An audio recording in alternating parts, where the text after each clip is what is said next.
আসসালামু আলাইকুম সবাইকে। আজকে আমি আবারও একটা নতুন রেসিপি নিয়ে আসছি, সেটা হচ্ছে চিংড়ির বড়া।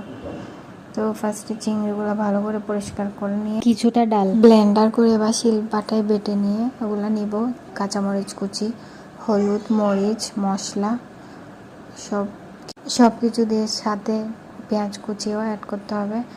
তারপরে কিছুটা লবণ, ময়দা সহ দিতে হবে যাতে যাতে চিংড়ির বড়াগুলো নরম না হয়, তার জন্য কিছুটা ময়দা অ্যাড করে নিতে হবে।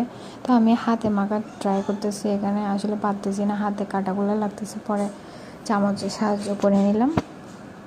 করার পর এই যে আমার সম্পূর্ণ এবার গোল গোল করে করে তেলে ছেড়ে দিব। একটা প্লেটে ফার্স্টে সাজিয়ে নেব, একটা প্লেটে সবগুলো গোল গোল করে সাজিয়ে নেব। এই যে একটা একটা করে করে প্লেটে রাখতেছি আমি,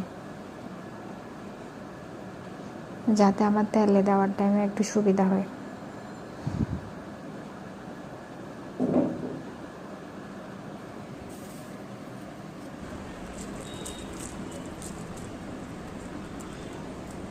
এই যে আমার একটা প্লেট করা শেষ, এখন আরেকটা প্লেটে করে নিব। সবগুলো একসাথে করে নিচ্ছি যাতে পরে তেলে দেওয়ার টাইমে ইজি হয়, বারবার করতে না হয়। যে আমি একটা ফার্স্টে কড়াইতে তেল দিয়ে নিলাম, আস্তে করে উপরে একটু একটু ময়দা লাগিয়ে একটা একটা ছেড়ে দিচ্ছি। এই যে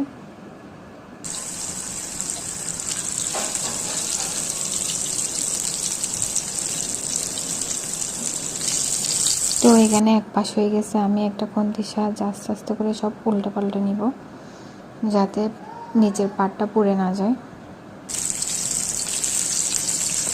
নিজে আমার উল্টে পাল্টে নেওয়া শেষ, আর কিছুক্ষণ পরে এগুলো নামিয়ে নেব।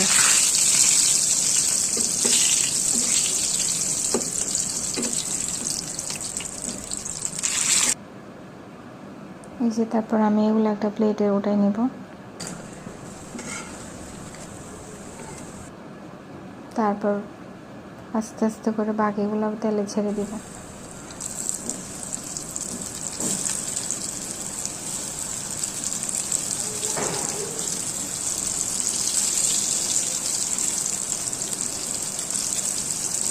তারপর সবগুলো আস্তে আস্তে করে একটা সুন্দর করে বসিয়ে নিব। একটার সাথে একটা লেগে থাকলে আবার ভেঙে যাবে, যার কারণে আমি একটা আরেকটার পাশ থেকে একটু করে দূরে সরিয়ে নিচ্ছি। আর এক পিঠ হয়ে গেছে, এবার এগুলো উঠিয়ে নিব, তারপর পরিবেশন করে নেব। মাশাআল্লাহ, অনেক মজা হয়েছিল চিংড়ির বড়াগুলো। আমি এগুলো ফার্স্ট টাইম ট্রাই করছি, এর আগে